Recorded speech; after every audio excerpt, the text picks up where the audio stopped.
This is the Cliff Yates Show. Personal growth, motivation, inspiration, and philosophies for a great life.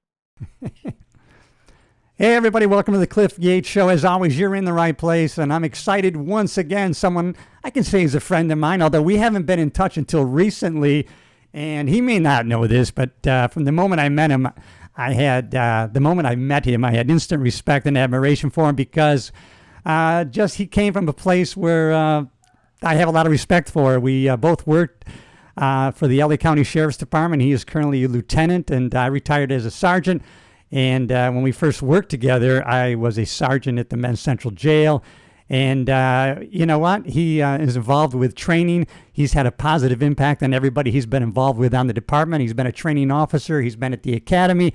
He came into Men's Central Jail, uniform, tailored, in shape. Obviously someone who worked out. I respect him. Mr. Ron Daly. Ron, I'm glad you're on the show, buddy. Well, I appreciate the kind words, Cliff, and I'm excited to be here and just kind of have a cool, very organic conversation, man. So I will tell you, I'm interested to see what kind of rabbit holes we dive down and where it's going to go, because every time I've been around you, from the very first time I met you, because my wife and you worked together, you were funny, man. Oh, I was thanks, like, yeah. dude, I always, whenever I saw Cliff, I was always like, I didn't have to worry about some like Eeyore type, what was me? Or I'd be like, hey, Cliff, how's it going, man? And you'd be like, well, bro, did you hear about this guy? It was always like, man, I'm doing outstanding, man. You're looking good. No, you're looking good, man. Look at your hair, man. No, your hair, man. And it was always just kind of this back and forth thing. And whenever we had any sort of interaction, I always walked away. Thank you, brother. Thank you. I wouldn't say walking on cloud nine, but I always felt better, man. Thank you, Good man. energy there. Thanks for saying that, man. Hey, how long were you at the academy as an instructor? So I was a DI, or a drill instructor, for a recruit training unit. So we did we trained all the recruits that came in for their post-certified academy. So we not only did the DSTs, or deputy sheriff trainees, but also a variety of participating agencies. And during that time, I'm going to say probably from about, I want to say I left patrol at Century probably sometime in 2006. I became a sergeant in 2008, so about 2 years. And that was about the right time. In my opinion, I felt like some of the folks that were there longer were kind of a little bit too comfortable. And I started to really at that particular point in time, based off of the energy demands and everything that was there and the amount of time that you should spend there if you're kind of molding the next generation of peace officers, 2 years was about right for me. Yeah, people may not even know that the LA County Sheriff's Department Academy, which is probably would be right up there, if maybe even better than LAPD or the CHP. I mean, that's a very coveted position, and it's very competitive to even get there. So the fact that you got there kind of says a lot for you. And did you enjoy the training part of training the cadets? Yeah, so as a deputy, and I also went back to Training Bureau in a different role as it relates to as a lieutenant. I mean, we can dive down that hole if you want to. If I could pull back the curtain just a little bit. In my opinion, and I don't share this opinion now, the Training Bureau spot, as it relates to how Ron Daly got brought up on the department, the training officers, et cetera, and how I viewed it. And I tend to be very, just because of how I was brought up on the department, very kind of street and blunt about it. Yeah, good. It was a buster spot. People went to Training Bureau to get out of the field and be comfortable and get away from the drama and the challenges and the grind, if you will, of what my opinion is one of the most important roles on the department is patrol. And I've since changed my viewpoint. And again, before we went on tape, I told you I would try to give you my mindset as it relates maturity-wise or lack thereof. My mindset and aggression and where I was at that particular point in time. And one of my best friends, who was the best man at my wedding and radio car partner at patrol when we were at Century as well, and is now a captain on the department, who I stay in touch with. I've done strength and conditioning with his kids as we dive down that hole as well, and continue to do that as a consultant with them. But I had a lot of really good people, being that person that we talked about that was there at the academy, that really pulled for me. They were like, hey, dude, based off of all the training and everything you've done as it relates to working with groups of people, being motivational, being high energy, being positive, holding people accountable individually and collectively. He's like, dude, this would be perfect for you. So I quite literally, just because I quite literally, and I'll say this, loved and respected the dude at such a high level that I took the job. I tested for it, was on the list, took the job, all at the point that he took me in there kicking and screaming. Yeah. And then like literally, like I was like, dude, it's a buster spot, man. And when I mean buster, like on the streets, if the gangsters call you a buster, you're a poser. You show up, gotcha. you have a captive audience with recruits. You get to stand up there, and you have a captive audience. So I could get up there, Cliff, and say whatever I want. If you want to get into some of the discussions I had with some of the other DIs that frankly did a very minimal amount of patrol time, but then I sat in and watched them give lectures, and I'm never one to let the truth get in the way of a good story either. So I'll just throw it out as a very kind of sarcastic deal. The dude gets up and he talks about his 3 DISs or deputy involved shootings that he had in that one shift, and he was barely able to eat lunch. And then he proceeded to dive into his 14 pursuits that he had before he had to log off. And I'm looking at him knowing that he worked at a very slow station, was liked by the command staff, and that's how he got there. And he did probably a minute at patrol. Yeah. And again, I don't feel that way now. That was my mindset at that time. And then, and then I had a conversation relative to that, saying, hey, dude, don't do that crap, at least not while I'm in there, because it's not true. That's good. I didn't make a lot of fans. But I did have some. Yeah, I imagine, because you speak truth. My perspective, of course, I'm coming from upstate New York, Podunk. I'm talking a sheriff's department of 20 deputies, where I was in a part-time academy. So to be at the LA County Sheriff's Department was just like unbelievable perspective difference for me. And I remember being in the jail, and this guy, you remember Axel Anderson, who ended up being a captain, and I knew him. Oh my God, and he came in working overtime at the jail, man. And he was just V tight, and just like slick back hair. And I go, wow, this guy's the epitome of what a drill instructor should look like, That was very inspiring. And then in the academy, do you remember Mike McAndrews? I mean, this guy, I was just doesn't ring a bell. Yeah. Mike McAndrews was the guy, man. He gave a lot. He had a lot of off-duty shootings, and he was pretty well known in the department. And he ended up becoming a lawyer. And matter of fact, later on, I ended up fingerprinting him in Linwood. He ended up becoming an attorney, and he went back to like Massachusetts to start a law firm. But he was very inspirational through his stories, and he was like, you know what?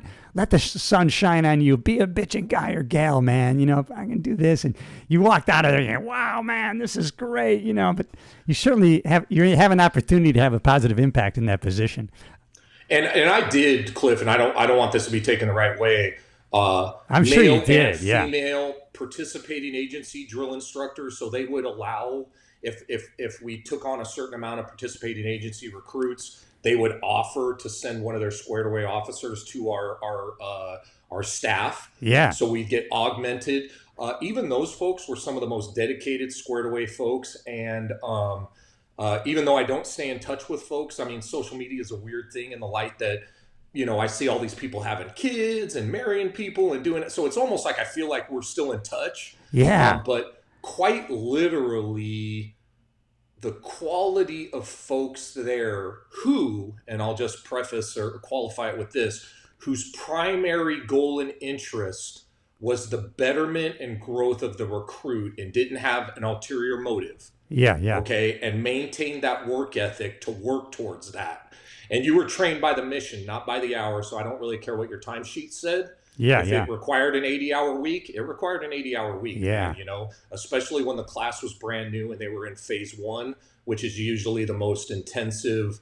You're putting a lot of work into a brand new recruit just to get them to where they know how to like show up and report and what to wear and what gear they need. I mean, that requires tons of time. And if you want that to happen, you have to put tons of energy. And I will tell you, almost without exception, those folks bringing together a staff of 6 or 7 people from a variety of different backgrounds, ethnicities, genders, stations, departments, was probably one of the funnest parts of the entire process. Yeah. Oh my God. Yeah. And it's pretty amazing. And talk about divine intervention. I'm going to go off on a tangent here. So you can imagine I'm in Florida now. And so I'm out here in the Space Coast of, between near Cocoa Beach. And I joined a church. And so I meet a guy and he gets me onto the safety team. And the second day that I'm at the church, he goes, oh, and your classmate's here too. He's on the safety team from LA, What? And I'm thinking, oh, he got me confused with somebody. So sure enough, Ray Roth, who was class 221 with me in the LA Sheriff's Department, who I hadn't seen in 15 years while I was on the department. I went 15, maybe 20 years without seeing him. Now I'm in the same church with him in Florida. And here we were in the same LA Academy class, and we lived 2 miles from each other. I mean, is that amazing? Have you had any experiences of that kind of thing? It's such a small world. So when I jokingly say I fled communism, yes, and just happened to end up in Idaho. But you're in America now. You moved back to America, yeah. Hey, almost America, Cliff. And we can dive down that rabbit hole too. But right now, active and retired, I probably have a group that at the bare minimum, we meet for breakfast about once a month of about 15, 20 dudes out here that I either worked patrol with, various units, etc. And they do the whole poker, cigar, whiskey night thing. I don't drink, I don't smoke. So, and I suck at cards. If they were going to give me like a tax ID number for the donation, I would probably show up, but I don't even care what buy-in is. It would be an automatic donation because they would do the river and the run and all the nonsense that they do. And I'd be like, go fish, because I'm that retarded. I'm that retarded as it relates to cards, but like these dudes will actually fly guys in that are retired and or active on the department. I should say I've heard that dudes will fly in for these poker games. I would believe it. Yeah. They're high dollar, and I'm sure they're claiming all the funds, but I hear they're very high dollar, back room kind of things. And I love these dudes because the vast majority of them are all dudes that when I was at patrol came up like, I don't want to say worshiping, idolizing, but I really had tons of respect because they've been there, done that, and they continue to be, when I was a young deputy just trying to get my feet up underneath me, to be in the kind of incidents and stuff that I wanted to be in. Yeah. And they were like cool as the other side of the pillow. And I was like, man, I would be screaming like a little girl on the radio. And these dudes were just like, pass the pepper and salt, nothing. Please. And they were, you could hear the rounds flying around in the background. And you were just like, man, I want to be like that when I grow up kind of thing. So to answer your question and be a little long-winded about it. Please. I think that a variety of places in the United States, either by perception or reality, are attracting folks that are disenfranchised with not only how the local government is, but the national government is. And I would even offer this, just if we're going to brush on the politics as it relates to this, is I think we found out recently with all of the stuff with COVID and everything else, not that it doesn't matter who our president is, but it was infinitely more apparent and clear that it was, I will say, pivotal on who your governor was relative to who the president was. Because frankly, if you want to get into leadership, the people that were in office kicked the freaking can down the line to the state level. And then if that state person was like, well, the government is saying, it's up to these. And then the local, the state level folks would kick it to the local folks. The local folks would kick it to the businesses. And before you know it, everybody's locking down and saying, well, it's because this person and that person and this person and that person. And everybody's pointing fingers. Blame game. And just to be 100%, why don't you just stand up and have, well, when they're used to still have genders, why don't you have a set and make a decision and stand up for what you know is right?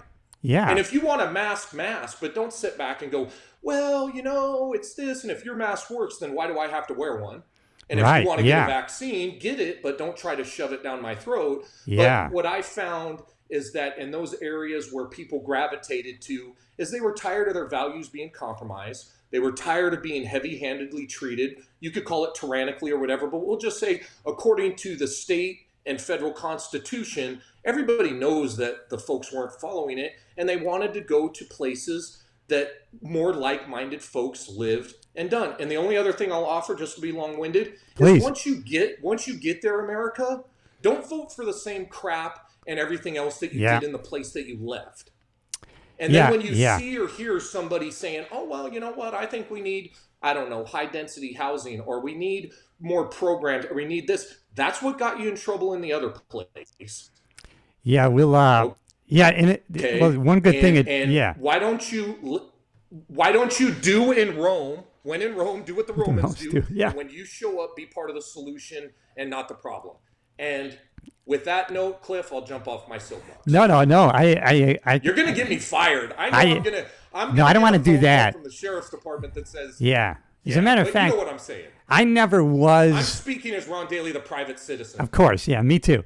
And so, man, I love what Ron Desantis did, man. He did some great things. He's not doing good as a candidate, and that's a whole other thing. But he sure did some great leadership things here, and he really took on a lot of risk. And at the time, he was, he could have went either way, but in the end, he made the right decisions. But man, I'm sure happy where we're at, and I'm sure you're happy where you're at. But I was never, I never was into. So maybe this is the good thing.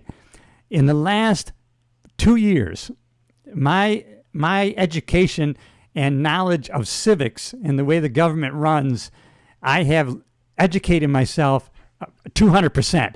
Where I was apathetic before. So I mean, if this has any effect, it has that effect on me specifically.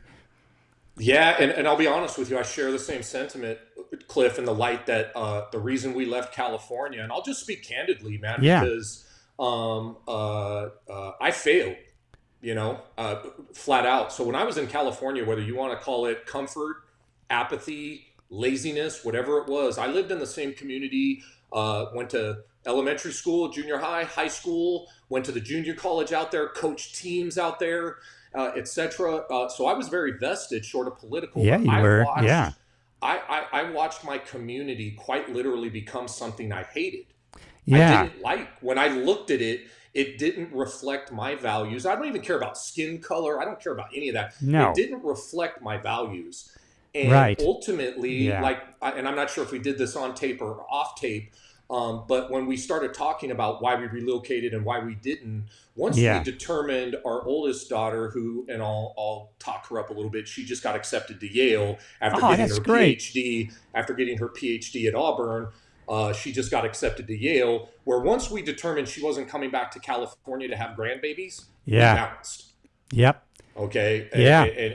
And we got on, but with that being said, I think we ultimately made the decision where they didn't have values. So we bolted together, and how we found Idaho was, our oldest was getting her master's degree in Laramie, Wyoming at the University of Wyoming. Oh, that's great. We would just take road trips. Yeah. We would veer off to the east, go north, go south. We would just drive all over the place, go visit her, drive back. Yeah. We found a variety of places and fell in love with Idaho. We wanted places that obviously had 4 distinct seasons. The people were nice, blah, blah, blah. And for the listeners here, Idaho's full. Don't come in here. Yeah, don't come. The people are jerks. Yeah. The people are jerks. Our taxes are high, and we hate our governor. How about that? So there you go. Do not come. They could come. Hey, they could come to Florida, Cliff. Okay.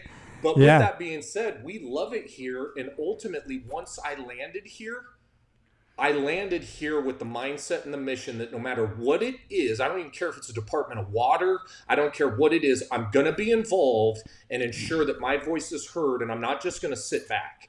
Because, and I won't say they're evil, but the saying, in order for evil men to prosper, good men just need to sit back and do nothing. Correct. And I'm not saying they're not evil, but I feel this struggle between good and evil as clear as the day is long. Man, and I'm you don't feeling have to be it too. a Christian. You don't even have to be a Christian to figure that out, where you're just something's wrong and something is amiss. and you'll see more people are getting prepared and everything else. So I threw my name in the hat for the HOA board, which has been a complete freaking nightmare. But I'm like, hey, dude, I'm doing my thing. Ruthie threw her name in the hat to be the campaign manager for one of the folks running for governor. Yeah. And everything. And I will tell you, it's amazing. And I would challenge people to do this.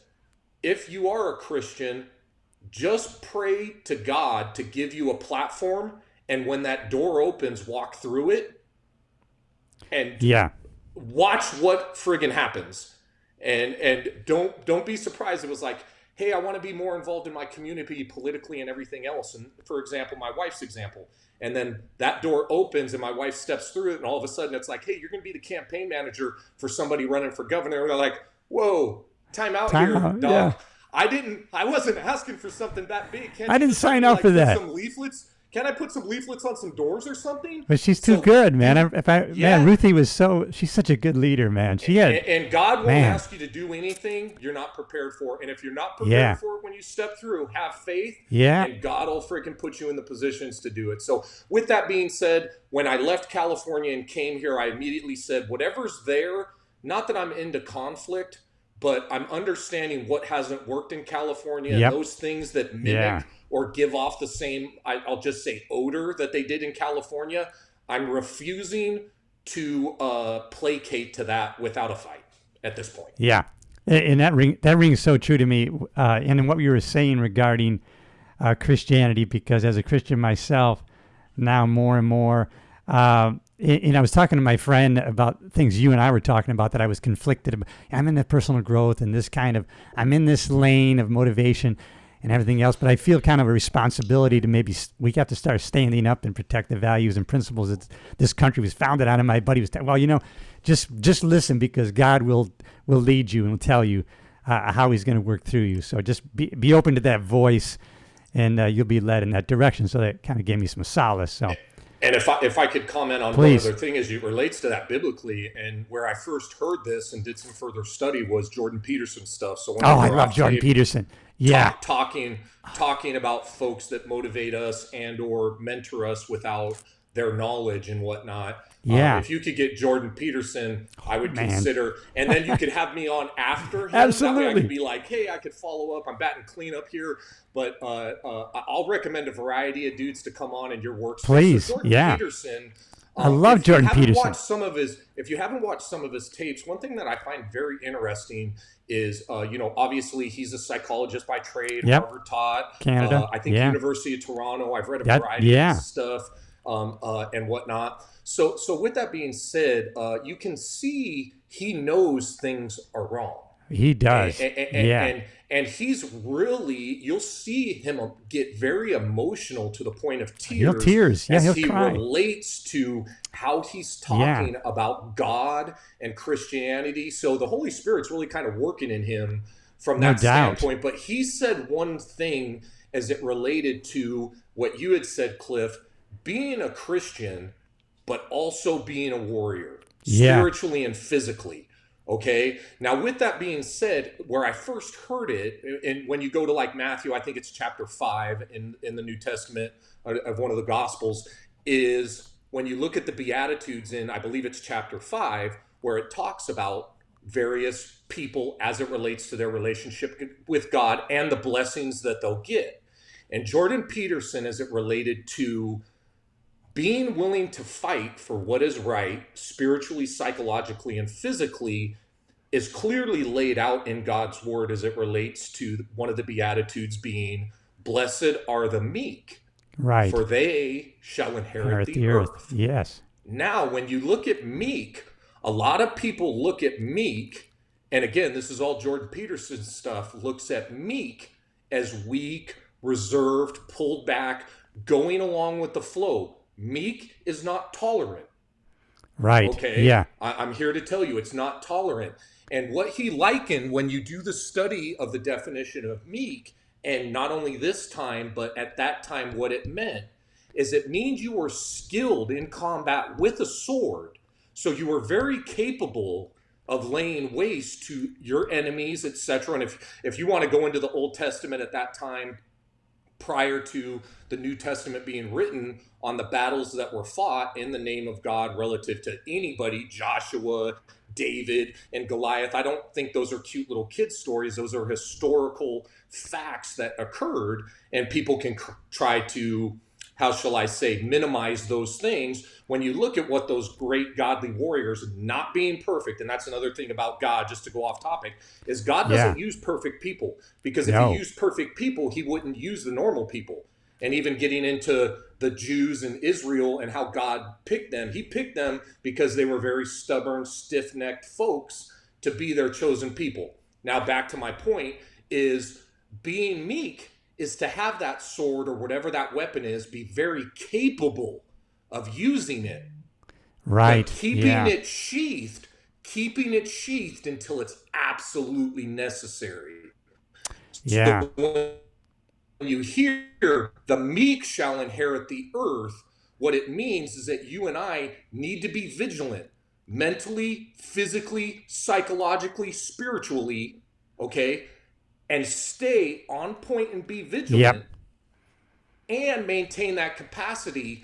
And if you do that, so when the time comes, you will have the capabilities to go in to negotiate and be relevant and effective and have influence in the world. If you don't, then the person that does is going to utterly dominate and just walk over you. And not to get into like sayings, I'm big on memorizing scripture and quotes. Yeah. But the person that refuses is capable and literate and able to read, but refuses to, is the same as someone who's illiterate. Yeah. How about exactly. that? How about that? It's funny that, and David, God said that was a man after his own heart. And yet, he even said, well, I can't have you build the temple because you got too much blood on your hands, right? You were too much of a warrior. He was crooked, man. He showed up and constantly, when he had a chance to make the right decision, being guided by God. Yeah. And I would say, and he was fighting all the time to, but he battled with the flesh. Look what he did with regards to killing a dude and bedding down with his wife and all kinds of other stuff. And like, not that I've done that, but I see a lot of. Yeah. It's refreshing to me. If God can use a dude like David, then he can use a dude like Cliff Wrong.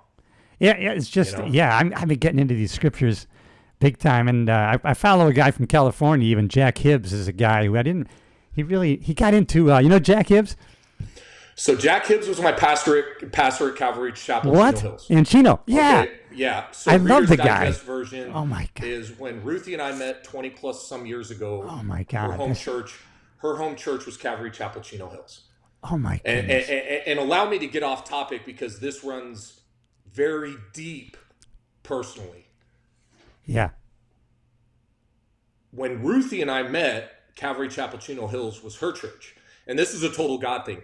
I went to a different church, Harvest Christian Fellowship in Riverside, where Greg Laurie. I've been there too. I love Greg too. Yeah. So like I said, probably before we went on tape, is if your marriage is anything like mine, wonderful. Once we decided that this was something we wanted to explore permanently and whatnot, my wife told me Calvary Chapel, Chino Hills was going to be our home church. So Calvary Chapel, Chino Hills was our home church.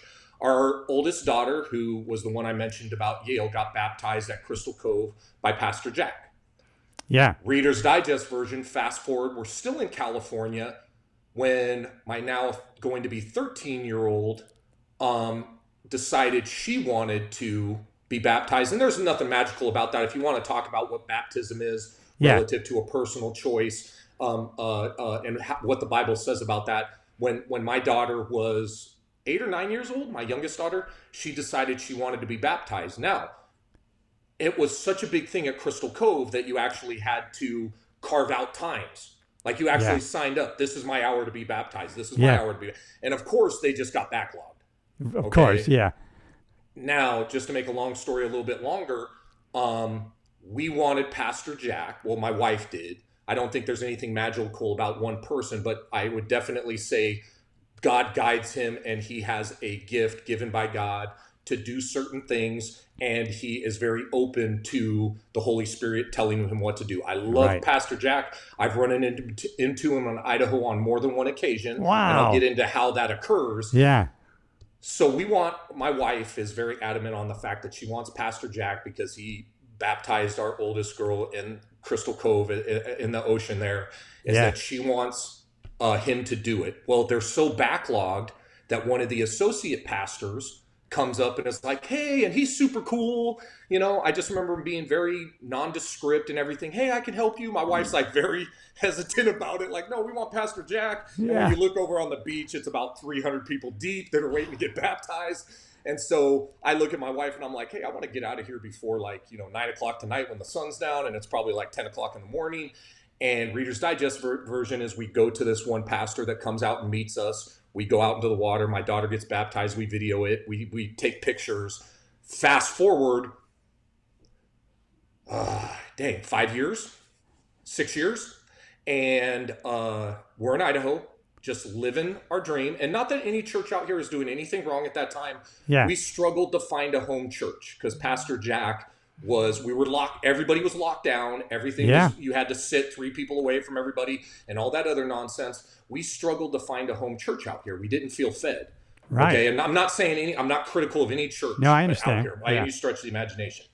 And all of a sudden we got invited. We were contacted via phone by somebody from Calvary Chapel, Chino Hills, that we were friends with because I was still flying back and forth at that time. Yeah. For work. And they called up Ruthie, and Ruthie got a hold of me and said, hey, did you hear that David Axe is his name? David Axe, who was the young adult or youth pastor, I forget exactly what he was on staff as, is coming to Idaho to open a church in Star, which is literally right down the street from where we're at. And David Axe was the guy that baptized Riley. Oh. What's the chance 5 years of that? ago, right? Jeez. So total God thing. So that's a God thing. Yeah.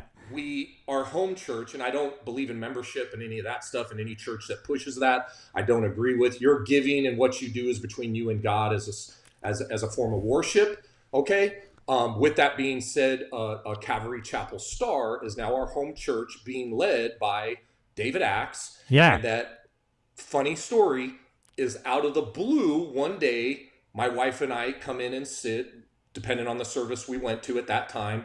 And my wife goes in because it's almost like a rock concert now because you got to park and get in. So I would just drop my wife and daughter off and they would get in there and get seats. I'd go park and walk in, and I walk in and I go to sit down, and sitting behind me is Jack Hibbs and his wife Lisa. Oh, you're kidding me. And I'm like, my gosh. I give him a big old hug and everything else. And so I've ran into him and I don't think that's coincidence or serendipity or anything. Way. That's a total God thing. So I want to meet him.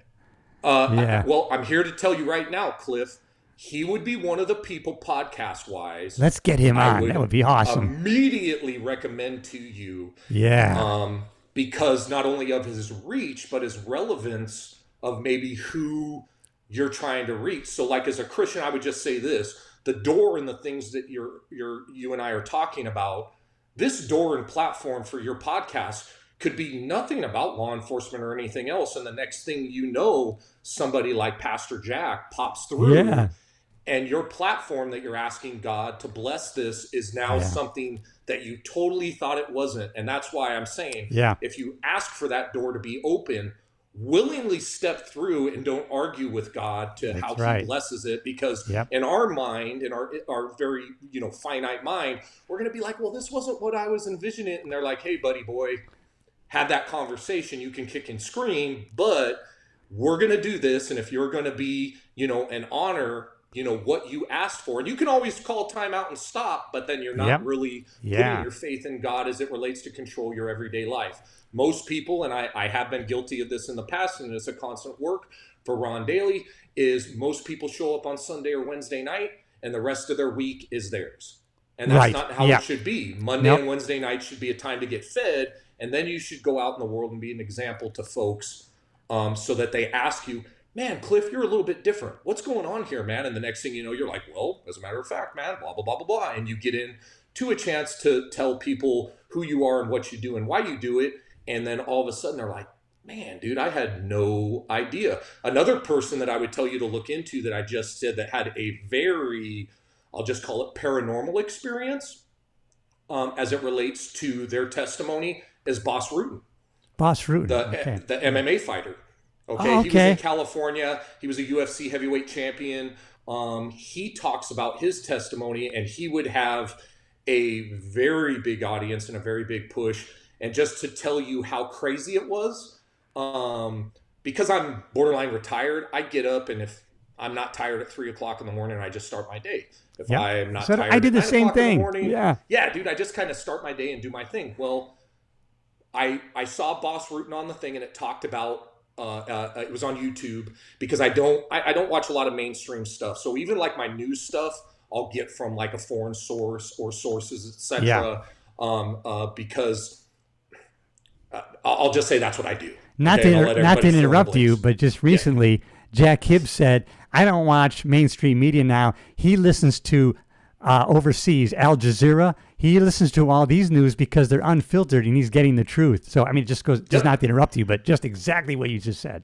Yeah, and I agree. And there's some folks that are dear friends of the church, and I don't believe I've met him face to face, but I've been at a variety of his big and small talks. Is a dude named Amir Safadi. And he's a Jew that's in the IDF Air Force, Israeli Air Force. Oh, yeah. And I could just give you a big list of names, Cliff, and I hope you don't get like it's a buffet and you overeat.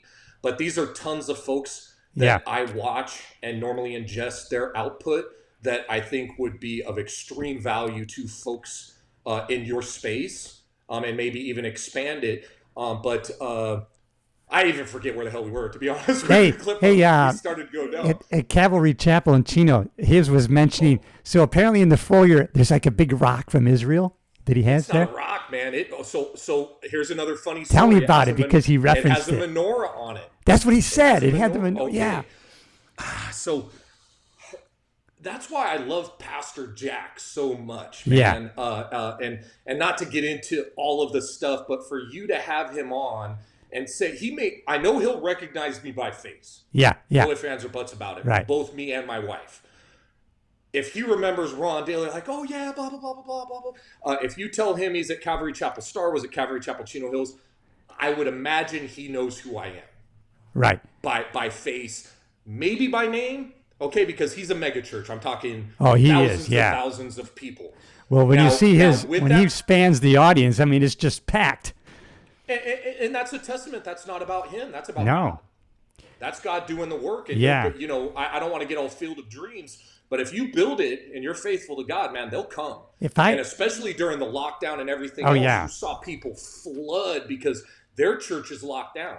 Their churches did this, and all of a sudden, the folks that were coming there, they had to expand services, put people on radio in their cars in the parking lot because Southern California just shut down. Oh yeah, and that was kind of that. But back to the stone.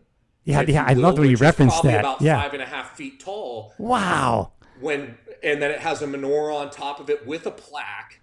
Okay, as it relates to. We got to go off tape and talk about a variety of things, Cliff. I'll give you the Reader's Digest. We're gonna have a debriefing. So put that note down. Not that it makes you anything special, but when that stone showed up from Israel, right? Yeah. Okay. The folks that were there chipped away and shaped that stone to where it was kind of more rectangular and sitting on long edge, with the menorah and the foyer in top, with the plaque, etc. My wife was part of that process, and we have here chips of that stone sitting in a dish here, not because it's special, but here would be the thing. So like to get into like the rock monuments and stuff that the Jewish folks built, and that are recorded in the Old Testament as it relates to never forgetting who you are. When I look at that rings true. Now, I'm not a Jew. I'm a Gentile according to the Bible, saved by grace, etc. I'm not some special chosen person as it relates. And even the Jews as it relates to Judaism don't believe Christ was the Messiah. So I'm not saying I'm special or somehow different or anything in that standpoint. But to have these experiences and special things as it rekindles going in and looking at how God's children, being Israel, put things in place to never forget who they Yeah. were and where they came from, being an exile, being conquered a variety of times, and God allowed that to happen because of how stick-necked and everything else that they were. Yeah. That having these artifacts in my house, as well as a bunch of artifacts in my time with the department and in life in general, keeps me in touch with the Old Testament. And I guess I'll just weave this together and bow out here, is if you are studying the New Testament, you have to have knowledge and dive into the Old Testament. You have to look at the Old, with the New as Testament it lens. relates to the promises and prophecy and everything else that were there, in order to understand the application to the New. And I'll just leave it at that. You have to. So when you were going to talk about the stone and the menorah and everything, you do your thing, Cliff. I apologize about interrupting. No, please. But I did have insight into that and took it for granted every day that we walked in that was special to maybe somebody like you. So tell me what you were going to say, and then we'll kind of go from there. Yeah, I just got excited just because here we weren't even going to talk about this. I just happened to hear him mention the stone like 2 days ago, and now you have pieces of that stone in your house, and now here we are talking. And it's just exciting to me to hear that connection you have with him. And I learned more from him in 20 minutes the other day, just on how he went to, he's not being political. He's just, this is just the Bible prophecy says this. And I loved how he put, listen, this little tiny place of Israel, the reason Satan has to get rid, it's beyond Palestine and the Jewish people, because Jesus said he's coming back to Israel. So Satan, if he can get rid of Israel, then he can prevent Jesus from coming back. So this is a biblical war here that is just going. It's all making sense. It's good against evil. It's demonic against angelic. And I would also offer this is in May of 1948, Israel was established as a nation. The UN decided that. Right. Okay. And not to get too much into the history, and I understand the emotional basis of it and everything else as it relates to ideologies and ethnicities and whatnot. But God's promise, and if I will offer this, if God's not willing to maintain and sustain his promise to Israel, you and I as Gentiles have no hope. And don't kill the messenger. I'm just stating Bible. Oh, no, I'm with you. With that being said, the Bible says, once Israel is reestablished, they will never be moved. Right. They shall not be moved. The great sustainer. And in order for the end times and Revelation and everything else to occur, Israel has to be established. Correct. Yeah. And everything's bolted on. And then if you want to start to get into who occupied the land, when, and all this other kind of stuff, I would encourage people to dive into the history on who was there first, who established the Temple Mount, who ultimately built a mosque on it, who built this wall, when they were conquered by the Romans, what the Romans did in order to get rid of the Jews, in order to get rid of the Jewish history, and then we can dive into what Hitler's done to the Jews as well. But there is this coordinated worldly, how shall we say, push to minimize and eradicate the nation of Israel and the Jewish people. Period. Yeah, I was surprised. And I'll just leave it at that. And everybody's going to be like, Cliff, do not bring that freaking wingnut back on your show, or let's just skip that podcast. We need to. No, we got it. We have to do it because, and I was surprised to learn that Hadrian is the one that kicked all the Jews out, and just to front those people off, he named it Palestina to link it to the Philistines, Whose number one poster boy is who from the Philistines? I don't know. Goliath. I didn't know that. Giant people. So Goliath was a Philistine, and then I'll even offer you this: when the Philistines, who showed up mocking and taunting the Jews or the Israelis, when they showed up, it took everybody and their brother stood there and was scared to death of the giant. Yeah. And some little farmer kid showed up with a sling and some stones and freaking rung old boy up, right? And then cut his head off with his own sword. I link that to today because David said, "Is this not a cause? Is this not a reason to? We're not going to let him talk about our God this way." I mean, and here's another thing: is that once it came to that, Goliath was mocking and doing his thing. David's brothers, who were trained warriors, Yeah. were trying to put their armor and all kinds of other stuff on him for him to go out. And he's like, dude, I can't wear all this. I can't do anything in this. But one thing David had was faith and was willing to take action. And here's the thing. Works will never get you into heaven.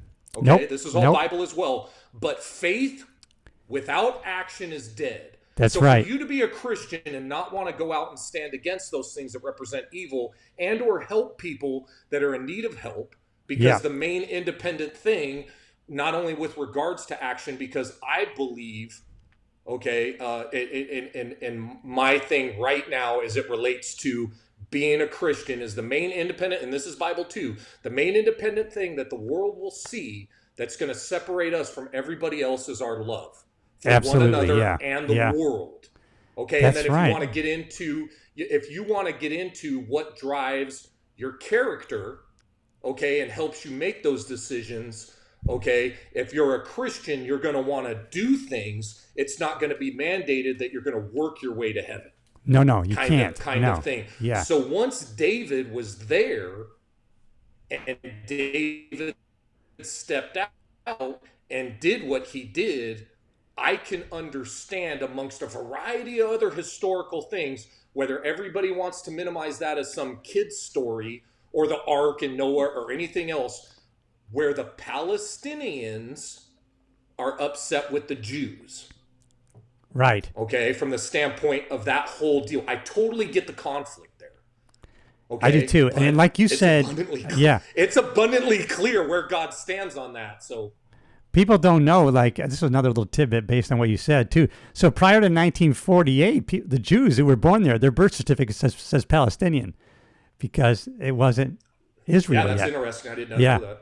Because it wasn't Israel yet. So if they were born 1947, it said Palestinian on it. And then if you're born in 1948, it says Israeli or whatever. But yeah. In another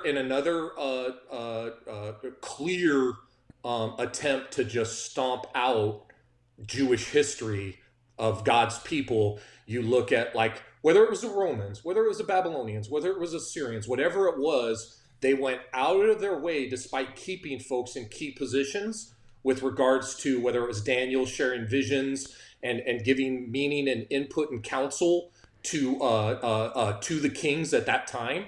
Okay. Right. Yeah. That even the Jewish folks, because they knew their relationship with God and their ability to do certain things as it relates to guide, we'll just call it pagan empires. Right.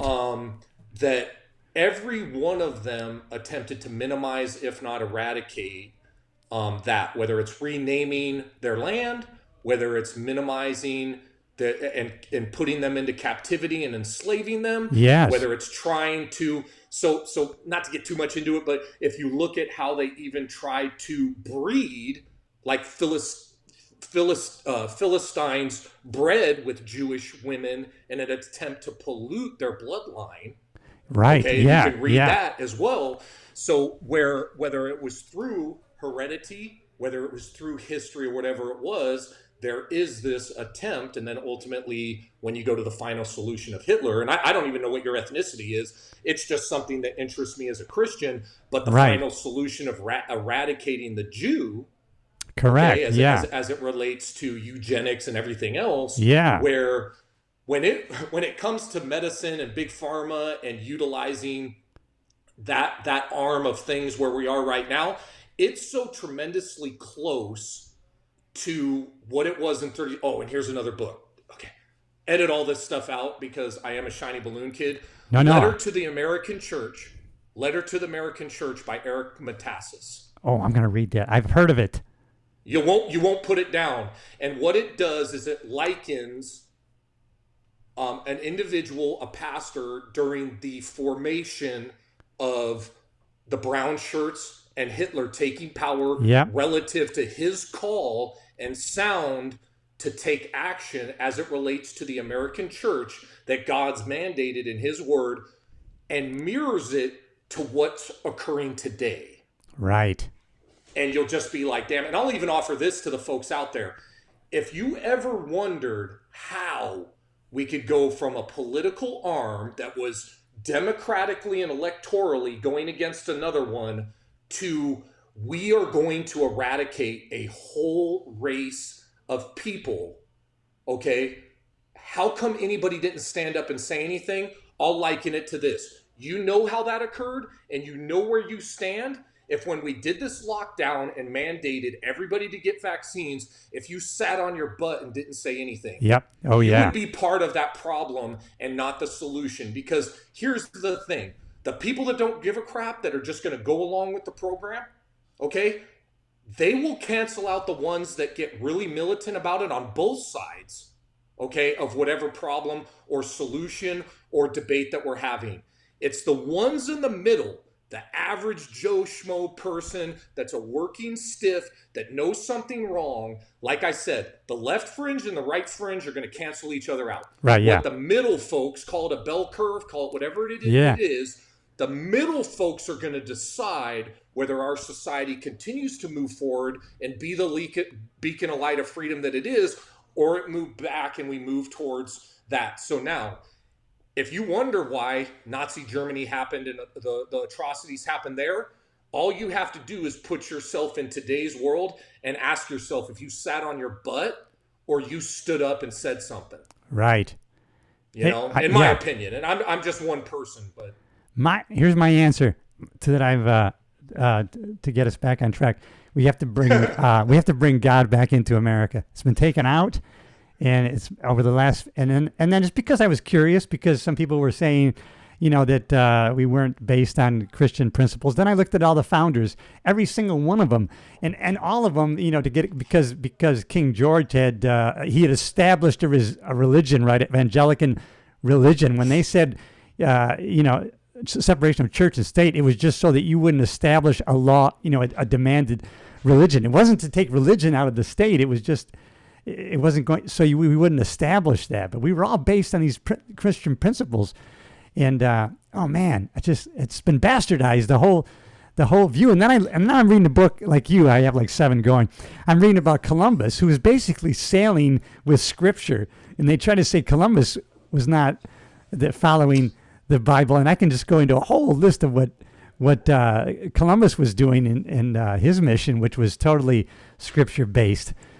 Just crazy. And here's the thing about the other side of things, and the people that have an agenda, if you want to call it that. And I'm not a conspiracy theorist or anything like that. I would just encourage everybody to look at the facts, read things, and not be relativistic about it. So like there's this whole movement of relativism where it's like there is not right and wrong. There's your truth and my truth and all this other stuff. So how dare somebody like Cliff Yates, who's been on this planet a half a century longer than me, can talk to me as a 15-year-old or 20-year-old who has, is gender fluid and non-binary and everything else. And I want to do my life the way it is. And there is no right or wrong. So I don't prescribe to that in any way, shape, or form. But when you go back to like King George, what the other side does, okay, their script and everything, not that you want to get too comfortable and be like very kind of, they'll always do it this way. They're always switching it up a little bit and putting a little wrinkle on it as the people get a little bit more educated. But they put enough truth, enough Bible into things, and they'll be like, hey, man, you know what? Alexander Hamilton or Benjamin Franklin said this. But then, like you said, they'll bastardize it. So the separation of church and state, as it relates to, is exactly what you said. It was to keep a authoritarian figure coming in and pushing a specific deal, okay, and making the government the church. Right. Now, that doesn't mean the individual that is a citizen, how they make their decisions shouldn't be based on their biblical beliefs. And the people that are running for election, they need to leave their Judeo-Christian values off to the side. That's not what it says to do. If anything, God demands and encourages us to be involved in our community decisions and utilize his guidance to make those decisions that are best for the populace. Right. Now, for example, I will also say another thing that they've done that is very, very closely related to this, in my opinion, and I think this plays out whether you want to talk about a former sheriff, and we'll just say it rhymes with core values, okay, Yeah. where you had to recite all that stuff because I may or may not have been a DI or heard that that's what they did. You would say the Pledge of Allegiance and then recite the core values as it related to phobias. Right. So if you were homophobic, I'll even throw in sarcastically arachnophobic, all the different phobias as it relates to anti-Semitism and all this other kind of nonsense, is that if I, just like separation of church and state and that stance being misused, even though they use the same words, is the argument is closely related that if I disagree with you on something, then I obviously have to hate you or I'm scared of you.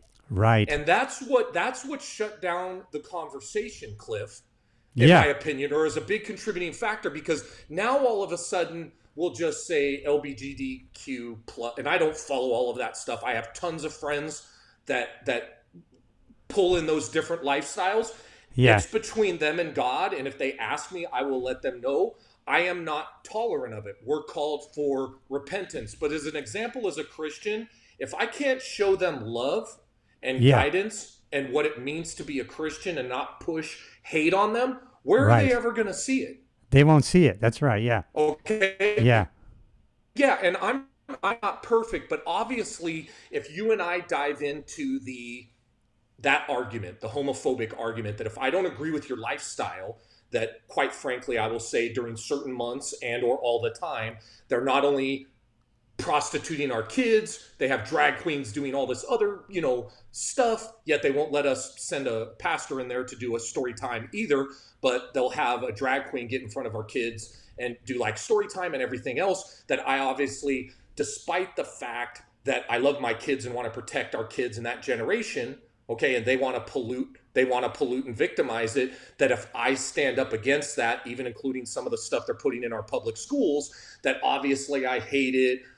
If it's a female thing, I'm misogynistic, I'm toxic and all this other stuff. And thank goodness, and I'll just throw this out there, thank God for our moms. Yeah. Because the men in our world were extremely silent as it related to getting in front of school boards and small local governments, as it related to protecting our kids. And that's got to change. And in my small little workspace, I'm not going to sit back anymore regarding that stuff. So I don't even know where that started, but I will tell you, as it relates to misusing, bastardizing, polluting our own words, twisting them against us, is they'll put enough truth into it where they'll talk about Jesus or they'll talk about this or they'll use the same words, but they'll flip it on its edge and it'll be totally evil. It'll be totally polluted. And people will be like, oh yeah, that's right, dude. I heard about that, and everything else. And they don't go out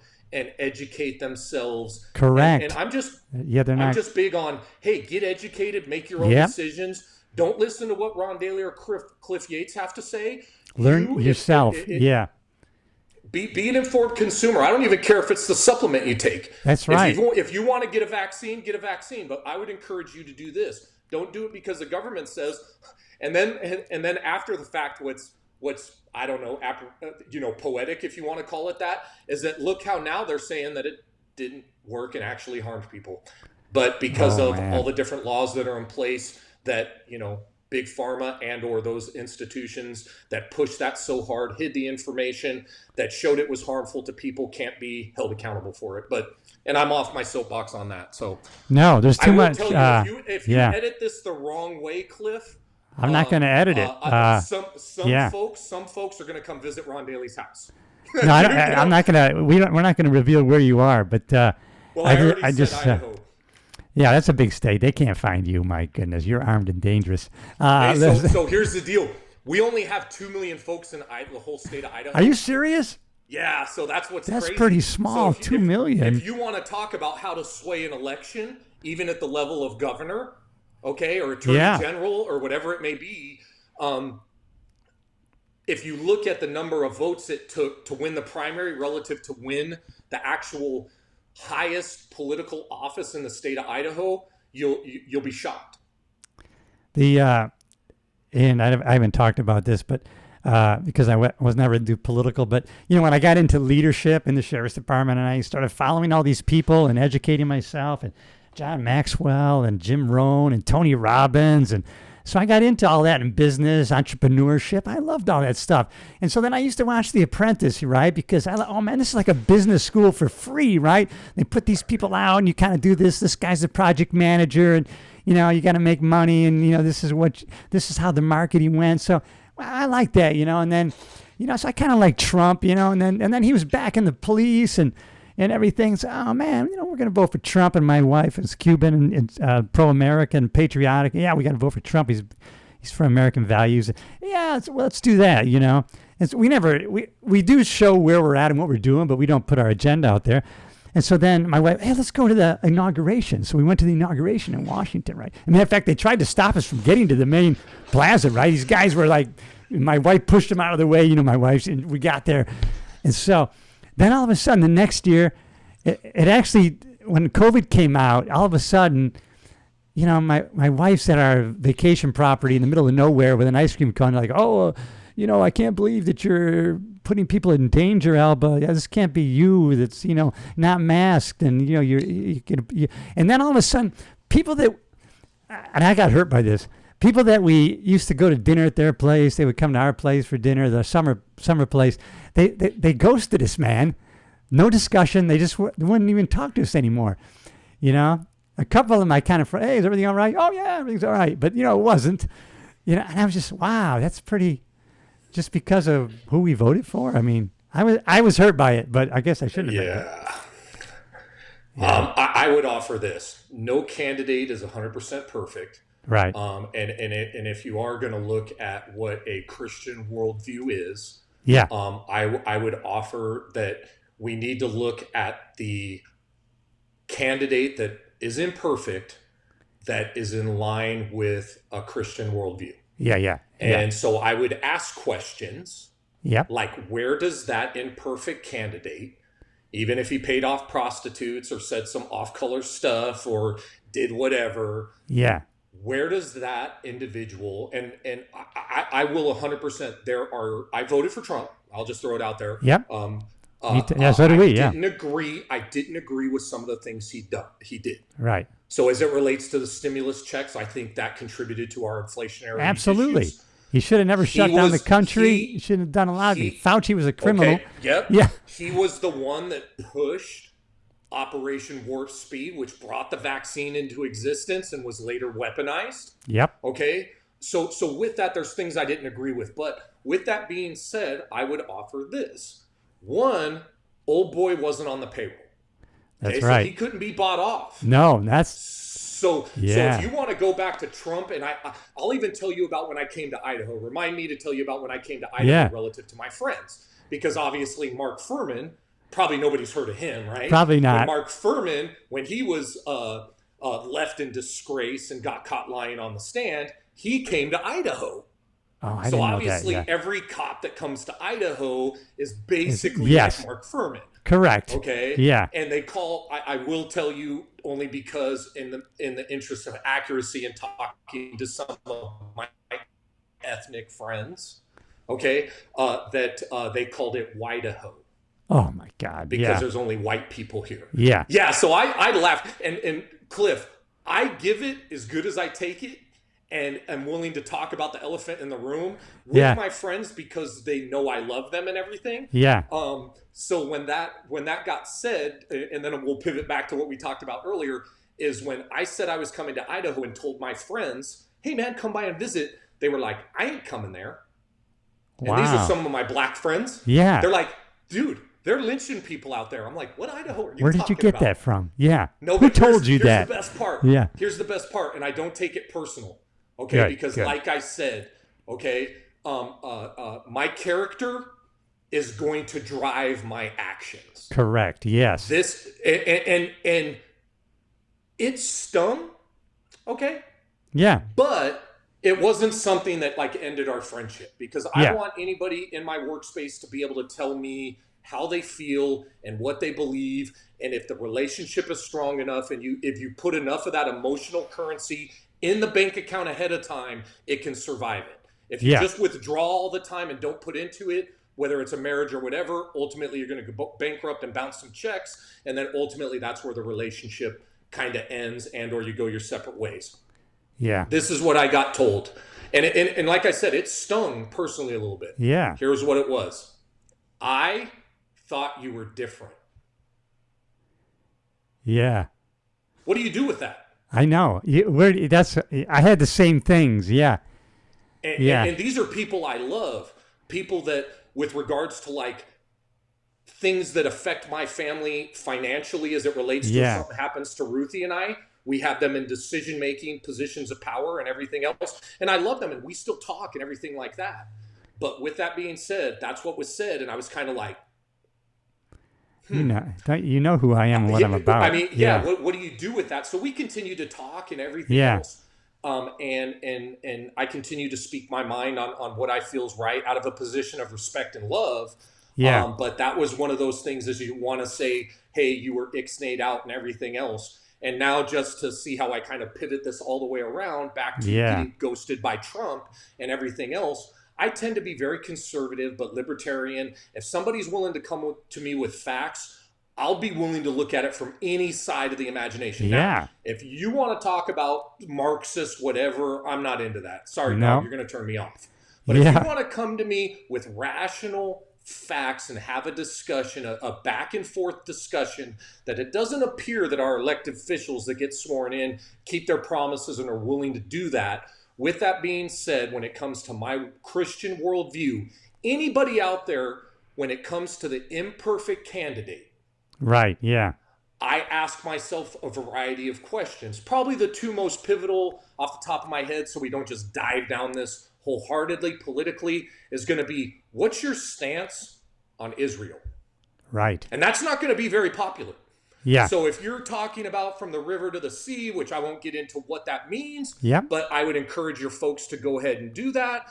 All this pro-Hamas Palestinian coordinated protests, which is nothing more than the new BLM Antifa stuff. Any of that stuff, which I'm all about, peaceably and protesting according to your First Amendment, whether I agree with it or not. But where do we stand on Israel? Just a point of fact. And again, I agreed with some things Trump did. I didn't agree with other ones. But my question to you would be this, is who was the president that reestablished the U.S. Embassy in Jerusalem? Trump. And that's what I'd ask yourself.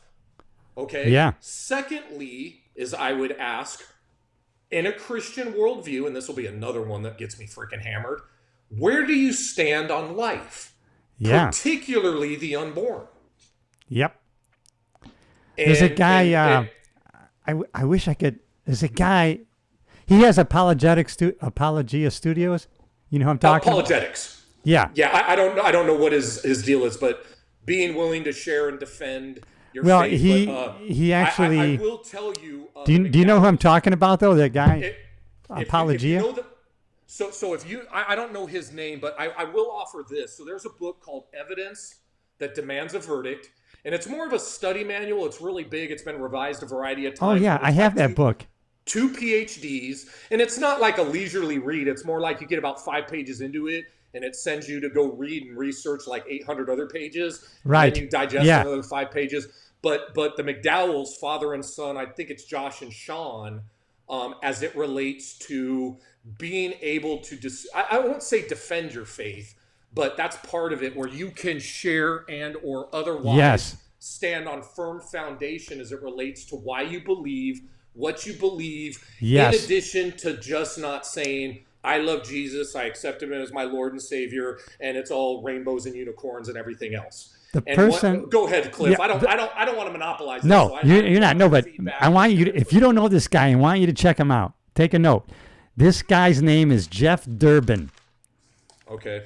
No, seriously, you got to check. If I could get to this point of this guy, who, in all kindness, by the way, when he goes out to university and he confronts, he goes to abortion clinics, and he goes to the Mormons, and he goes to, and he starts having conversations about the Bible with them, and he will stop and let them talk, and he'll let them, and then he'll let me do my part. And then, and they try to interrupt him, but he says, I listen to what you said, and he knows the Bible so well. And he tells him, I do this out of love for you, but he'll tell him, and when he does abortion, I mean, he is just so good because they say to him, "Oh, what would you do with the rapist?" He goes, "Well, I would kill the rapist, but you want to kill the baby. You want to kill the victim. I want to kill the raper." And so that's really different. You even look how Planned Parenthood came about and eugenics and all that stuff, and Sanger. Oh my God, yeah. Sanger, and how she was a very documented racist, and how let's just talk about how abortion in the family unit has been decimated in the Black community.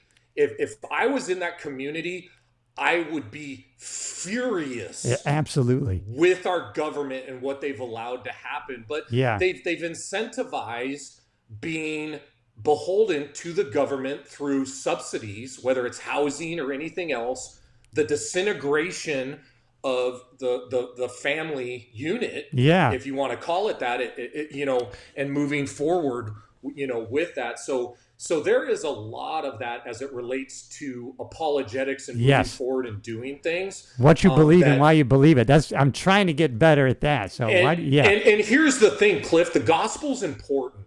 Make no mistake about it. That's what brought you and me into the fold. Yeah.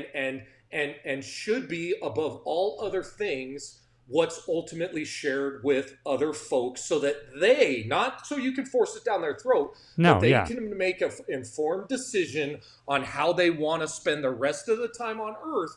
But then here's the thing, how they decide they want to spend rest of eternity. There you go. So moving forward with the whole apologetics thing, I would offer this. The gospel's important, but they're a newborn at that point. Correct. Okay, they're a newborn baby. So churches that only offer the gospel over and over again, you're going to stay an infant spiritually. No, and you got to mature. Now, what you need is you need a verse by verse, book by book, Bible teaching, good, bad, and otherwise, what your role is as a man and the head of the household and stewardship, what your role as a wife is, what you should do with regards to if you have conflict with somebody else. If you follow that as an instruction manual and get into that, that helps you grow and deepen your roots, as opposed to when they talk about the seed being spread on the roadway and what occurs with each of those persons as it relates to the parable that governs that. What we can't do is be very topical. Well, I would say this. You can see the church struggling because they're very topical and feel good and don't want to offend anybody and want to put a bunch of butts in the seats so they can get a lot of money. I will tell you, our relationship with God goes way beyond feeling.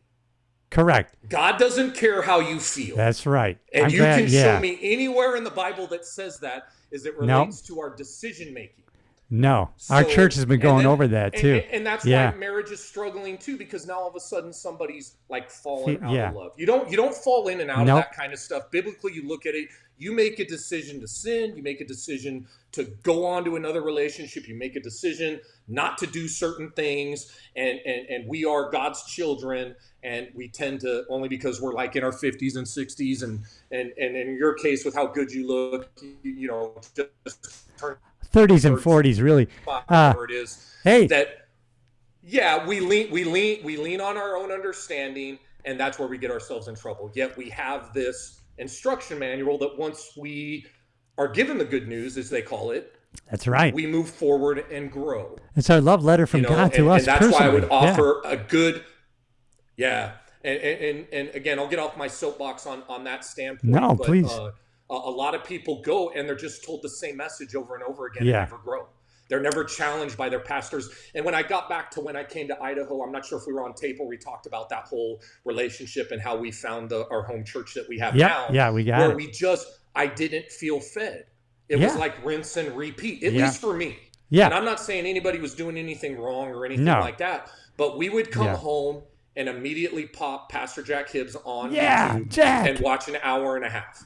You feel excited. Hey, I'm going to turn you on to another guy. Maybe you already know this guy. He wrote a book, and it's on YouTube too, and it's called A Cold Case for Christianity. He was an atheist. He's been on like Forensic Files and everything else. So you know what he did? Because he was on Forensic Files because he was a cold case detective solving homicides. He applied, as an atheist, a cold case investigation to the scriptures, to the Bible, and he found it to be true.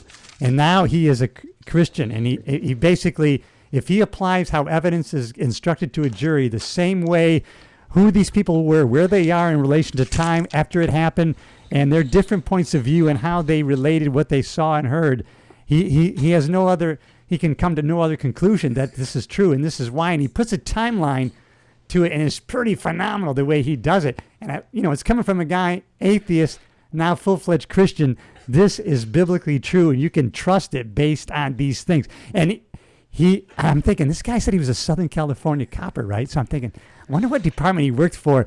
And then he mentioned, you might have seen me on Forensic Files, and he showed newspaper clippings of a case. And then I magnified it, and it was Torrance PD, the guys from Torrance PD. So check him out. It says cold case for Christianity. I would offer this, if anybody, be skeptical. Yep. Oh, yeah. And then go out and do your investigation and see where the facts lead you. A Hibbs. I want to give you a Hibbs story. Okay. This is just the other day. Maybe you know about this, because I learned all this stuff from him, because what I like about him, and what people have to do is I like to get like into context of the Bible, because I'll learn all these stories and then I'll realize, okay, when did this happen? Oh, David. Oh, that was 1,000 years before Christ even showed up. I'm just fascinated by learning the context of when things happen. I'm just getting to know certain things. But Hibbs, he tells a story the other day. He's reading scripture and he goes, it says here, Jesus is saying, I'm as a worm. And he says, the translation, that worm is really, it was like a grub. And so there's this worm, and what he's referring to, and it's from the Greek, this worm is a worm that would climb up on a tree. It was a bright red, and as the sun rose, it would heat this worm, and it would explode, leaving a red spot on the tree, and then it would spread its seed out. I mean, just as if Christ on the cross is broken open and spread the gospel. I mean, just those are kind of the things that you need to have insight to, right? Or you wouldn't understand that scripture. You know what I mean? Yeah, so Pastor Jack came out with his own channel, which I subscribe to. So me too, it's called Real Life TV or Real Life. So I listen to a lot of his stuff. Yeah. But he has his own channel and everything else. And I mean, you just can't go wrong with him, man. You can't go wrong, man. As long as he sticks with Bible. Yep. Because I mean, we're fallible, but if we're ever off course, even as a young Christian, you'll know like right out the gate. And here's another thing about Pastor Jack that I'll put out, and I would encourage you to do some further research, and hopefully you can get him on at some point. But I'll just say this is that let me just kind of center myself here a little bit better because I'm all over the place.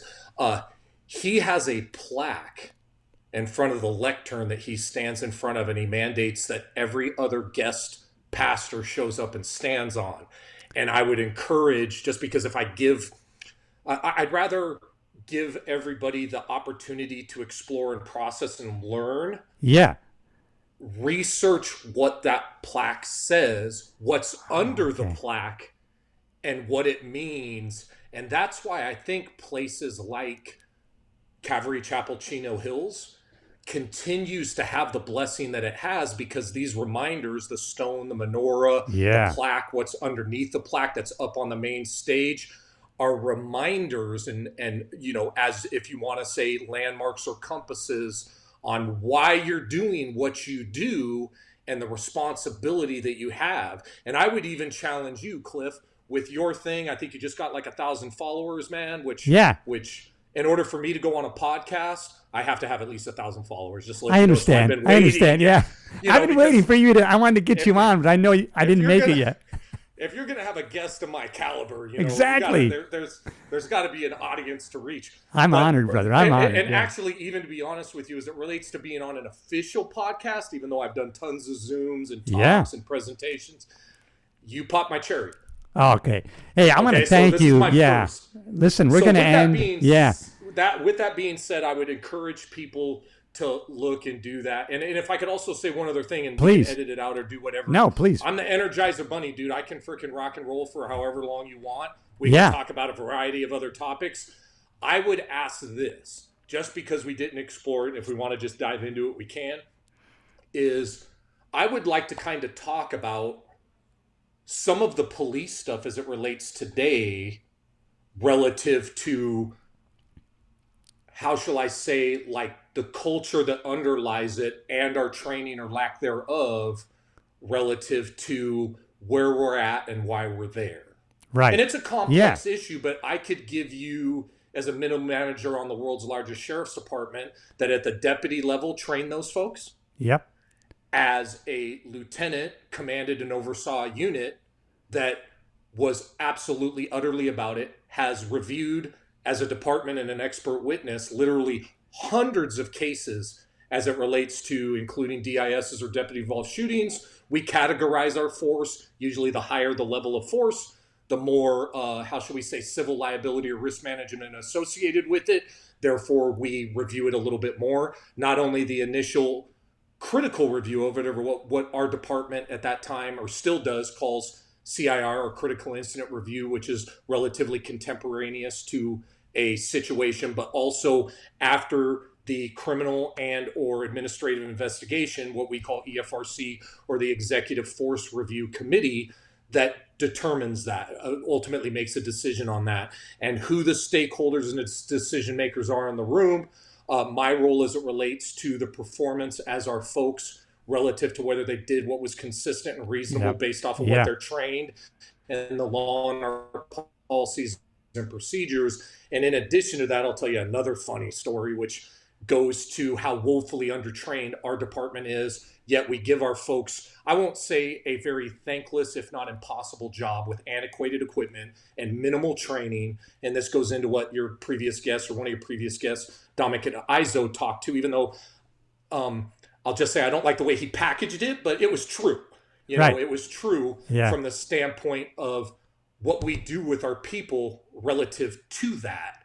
And my role, because we ask our folks to go out there and do these things, okay, and as it relates to, we give them the bare minimum capability, and then with very perishable skills in decision making, ask them to go out and perform. I don't even care if it's, the expectation is perfection by these folks that are for lack of a better word, just crucifying these cops, dude. And then I won't get into who the DA in Los Angeles County is now relative to what he appears to be doing, but I don't like it. But with that being said, I went, because of my role there, I was one of only at that time 2 lieutenants that gave expert opinions, probably in somewhere in the neighborhood of about 500 cases for the department, not only legally, but administratively, as it relates to what the tactics, techniques, and performance of our folks is, and whether their actions at that time were consistent with what we train. And that was probably one of my most rewarding positions. But I would say that as part of that, they sent me to the introductory level of the Force Science Institute, the analyst, which was a good experience, 40 hours. Well, at that time, the commander that oversaw, that was the chairperson for EFRC, or Executive Force Review, told me, hey, they have this advanced course. Why don't you put in for it, get it approved, training-wise, etc., and do it? So I go and talk to my then captain and say, hey, boss, the chairperson of this whole review process is asking me to go get this advanced certification. And the person that runs this whole thing is a clinical psychologist named Bill Lewinsky. Okay. And so I want to say it was a 300-400 hour course, which we were locked down at that time, where the department told me, hey, and this just goes to the department and how our folks out there, and I know there's a lot of really like-minded folks that are very Ron Daly-like, not that I'm special, but continue to do this throughout time, where they go ahead and spend their own time and money to make things happen. So I go to my command staff, go to him, say, hey, man, here's our training budget. Here's our thing. I'd like to go to this class. The chairperson over at Executive Force Review Committee is directing me to do it. Is this something that Training Bureau will support out of their budget? Yeah, not a problem, man. You're all good. Put in the paperwork. I put in the paperwork. Months go by. We have, obviously, I won't get into the politics, but we had a sheriff shakeup and all this other nonsense. And I get a new captain, because my previous captain, I guess, sucked, or, didn't kiss the ring the right way, or whatever the proper term is. but obviously when you're at the captain level, it's more politics than performance, because if you have good people under you, they're going to make you look like shiny new money, regardless of how bad you suck. And we can get into that aspect of things if you want. But Reader's Digest version is they authorized verbally and everything else and sent it through the channels. And then when it got back to my new captain's desk, he decided just to sit on it. I registered for the course. I'm 8 weeks into an 18-week course, and my new captain calls me into the office and says, "Hey, bro, we didn't approve this."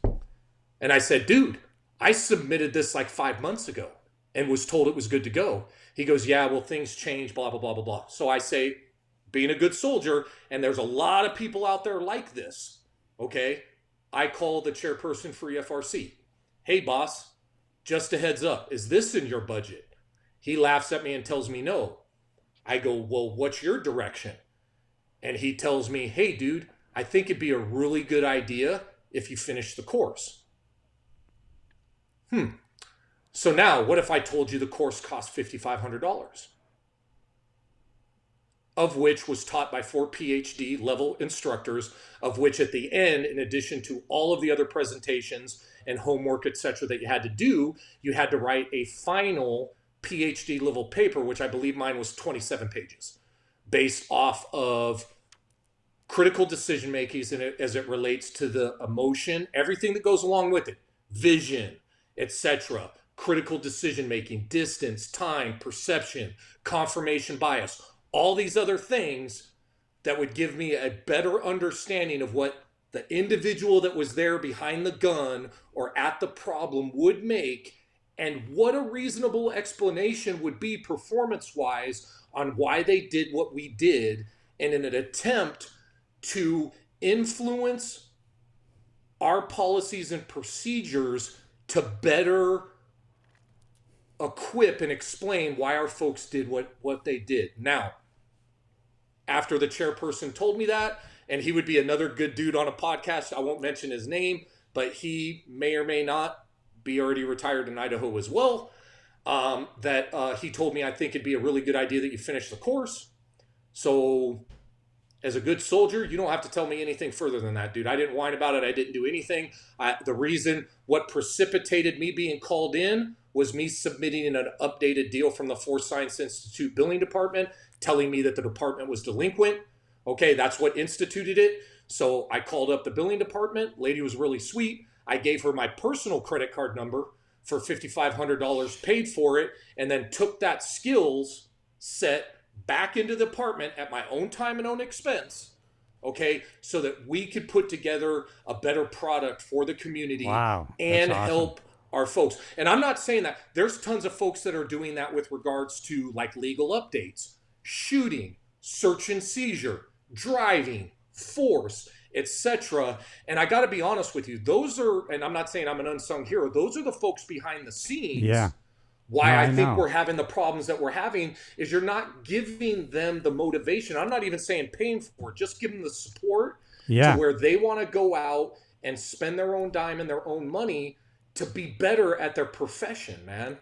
You know, and I'll leave it at that, man. But there are folks that go out and do that all the time. So if you want to do a part 2, let's do it. All about it. If you'll come back, I think we got a lot to go over, man. I appreciate. Well, I am busy. I will tell you, Cliff, you better keep all of your subscribers happy and maybe add a few more.